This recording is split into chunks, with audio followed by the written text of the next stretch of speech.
At this time, the next person who has signed up to speak is Mr. Damon Barone on various items, 6.8, 6.9, item 7, item 8, item 9, and so forth.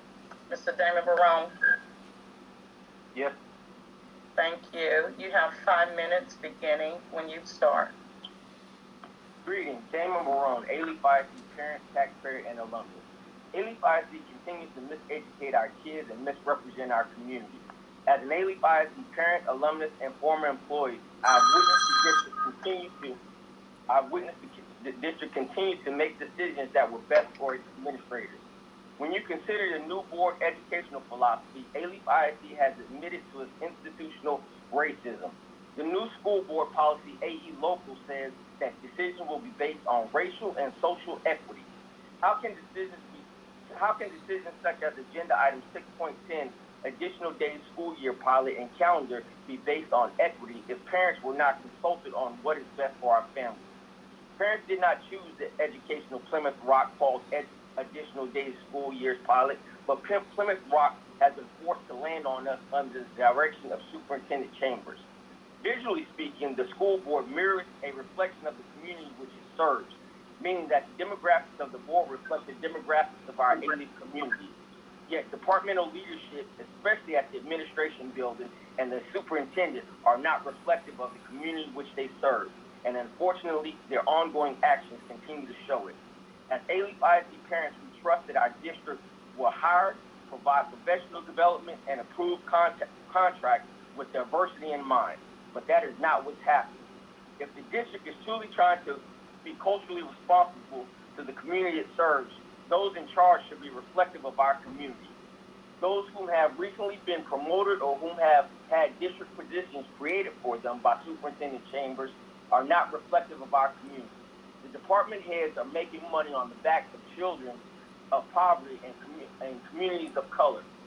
The board approved Mexican American studies and African American studies, yet the classes are not being offered to our kids.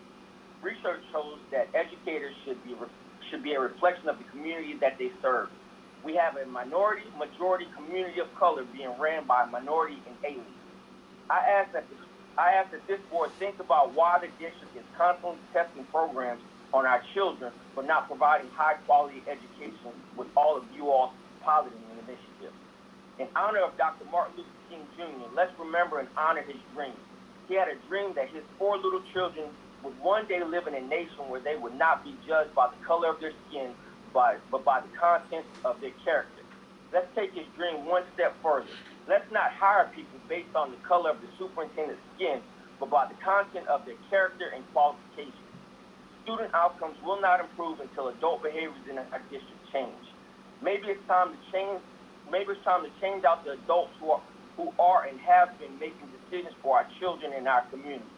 One only has to look at the district's equity audit, hiring practices, firing practices, and financial practices since 2011, when Mr. Chambers took over the district, to understand the root of inequity in our district.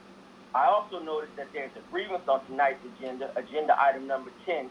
The school board has adopted a backroom standard of not hearing grievances and accepting whatever decisions the district alleges that is based on policies which the district also created or recommended to the board. I will end with this. As the board continues to quote the very same policies and procedures and practices that the district created to use against students, parents, and community members and staff for 89 years from 1776 until 1865, slavery was written in the law and perfectly legal here in the United States.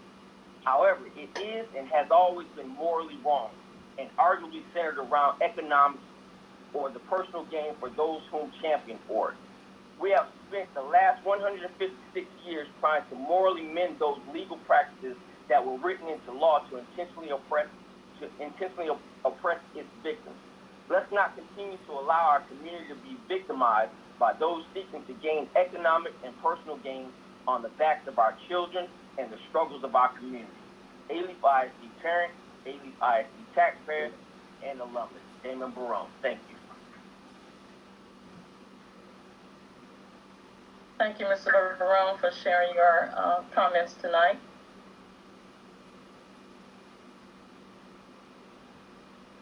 At this time, the next person who is signed up to speak